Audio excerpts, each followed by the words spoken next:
एक मिनट यार हुण मैं सुन ली सारिਆਂ ਦੀ ਗੱਲ थोड़ा थले अच्छा एक मिनट ऐसा है कि chief election state election commissioner को हम मिलकर आए हैं और बहुत सारे मेरे सीनियर कोलीग्स अभी ऊपर हैं, मीटिंग अभी चल रही। मेरी फ्लाइट है 1:40 की, दिल्ली मैंने पहुंचना है क्योंकि 3:30 ऑल इंडिया कांग्रेस ऑफिस में जो ये पैडी का बहुत बड़ा गलत है पंजाब में, जो ये गवर्नमेंट फेल हो चुकी है, उसके बारे में मैंने वहाँ प्रेस कॉन्फ्रेंस करनी है। सो आप मेरी मजबूरी समझेंगे। आज जो हमने रिक्वेस्ट की है, मेरी सीनियर लीडरशिप ऊपर है साथ, वो हमने ये बात कही है कि बहुत बड़े पैमाने पर धांधलियाँ हुई हैं इस सारी पंचायत की इलेक्शन में। ना तो स्टाफ आपका ट्रेंड है और इसी की वजह से बहुत सारे लोग जो हैं, और स्पेशली डिप्राइव्ड सेक्शंस, हमारे दलित भाईचारा है, हमारी बैकवर्ड क्लासेस हैं, हमारी बहनें हैं, और जो फॉरवर्ड क्लास भी है उनमें भी बहुत सारे ऐसे लोग हैं जो इकोनॉमिकली बैकवर्ड हैं। बहुत सारे लोग तो ऑनरेबल हाई कोर्ट के अपना ना तो कोई वकील कर सके, ना उनके डोर्स को नॉक कर सके। तो हमने कहा जी तकरीबन 600-700 से ज़्यादा ऑनरेबल हाई कोर्ट ने इंटरवीन की है, स्टे कर दिए इलेक्शन। चंद आपने गिद्दड़बाहा ब्लॉक को भी देखा है जैसे धांधली हुई है, खुद स्टेट इलेक्शन कमीशन ने भी स्टे कर दी। हमारी मांग ये है, उनसे मैंने गुजारिश की और सारी साथियों ने गुजारिश की है कि आप कम से कम 3 हफ्ते के लिए ये सारा इलेक्शन प्रोसेस जो इसको पोस्टपोन कर दी। हम कैंसिलेशन, पंचायत की इलेक्शंस की कैंसिलेशन नहीं मांग रहे, हम पोस्टपोनमेंट मांग रहे हैं 3 हफ्ते का, सो दैट इसमें जिन लोगों के सबसे पहले तो नॉमिनेशंस कैंसिल हुए या किसी को एनओसी नहीं दी गई या रिटर्निंग ऑफिसर्स ने किसी का हक मार दिया, और इसमें हमने बहुत सीरियस डिस्क्रिपेंसीज हैं।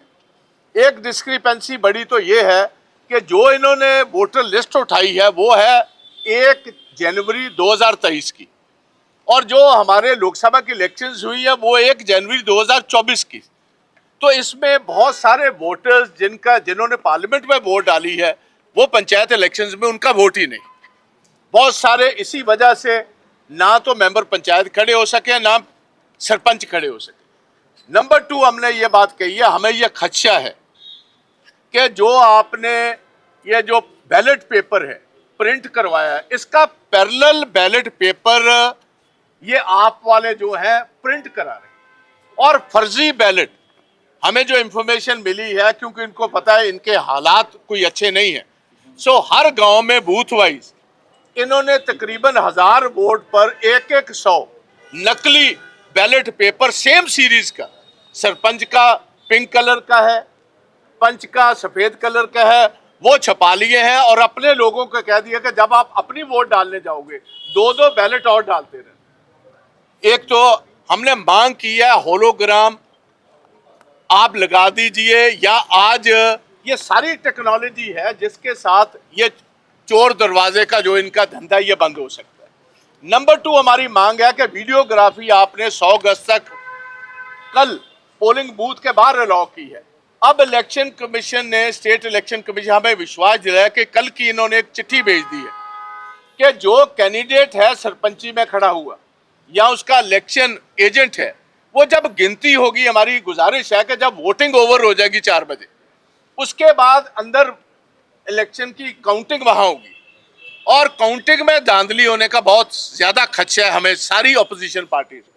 तो हमारी रिक्वेस्ट मानी है, मगर ये नहीं मुझे पता स्टेट इलेक्शन कमिश्नर की डिस्ट्रिक्ट एडमिनिस्ट्रेशन कितना मानेगी, क्यों बहुत सारी इनकी आगे की चिट्ठियां जो लेटर एंड स्पिरिट में वहाँ जो इनके हुक्म है उनकी पालना नहीं हुई।